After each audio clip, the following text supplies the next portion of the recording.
In this video, we're going to cover some terminology most commonly used in video and motion graphics. And the first term I'll start with is codec. C-O-D-E-C. It stands for compress, decompress. When you're dealing with video files, you'll deal with many different codecs.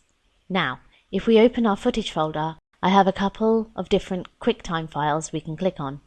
I'll select the first one here. Here for my green screen footage, I'm dealing with MPEG-4 is a highly compressed codec. And usually it would be less than optimum to try and use that for keyable footage. But in order to have small file sizes for you to download and work with, we choose MPEG-4 as a good mix between a small fill size and still decent quality. Same thing with the board right here. This is H.264, which is another flavor of MPEG-4. It's just important to understand when you're dealing with footage, you can look at the codecs here in your project panel. And uncompressed codecs are typically always more favorable than compressed codecs.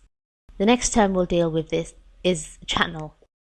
Every image inside of Photoshop as well as After Effects is made up of channels. Now if we go to the bottom of our composition panel, you'll see this little red, green and blue dot icon here. If I click on that, it'll allow me to view each of the different channels that I used to create that image. So I'm clicking through the red channel, the green channel and the blue channel. And when all those mix together for RGB, we get our finished image. The next term we'll use is alpha channel. Alpha channel is the fourth channel that determines transparency for an object. I'm going to switch comps to show you the alpha channel of this logo. I'll click back on the button and choose alpha, and here I can see I can drop that log anywhere. While we're here, there's title safe and action safe. These are two areas that determine whether or not your graphics will be seen when you play them back on other televisions.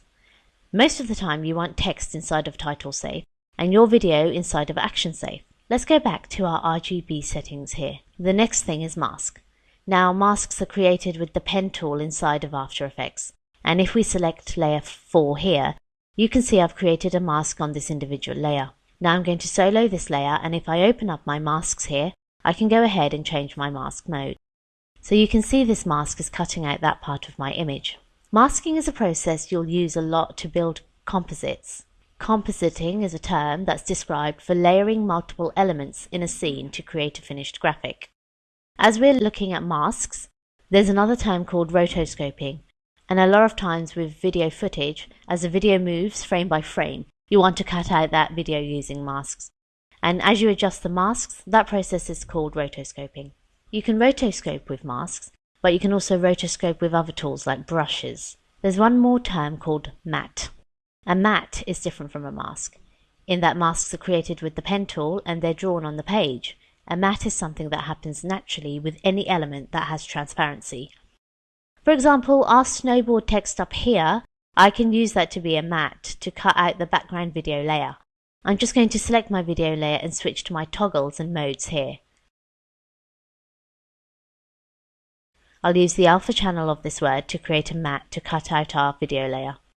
Now I understand going through these terms quickly was a bit of a whirlwind, but these are terms you need to be familiar with as we move throughout the course, because we'll explore exactly what each of these terms mean in depth. But if you haven't heard of the term before, you would have had a base to start with.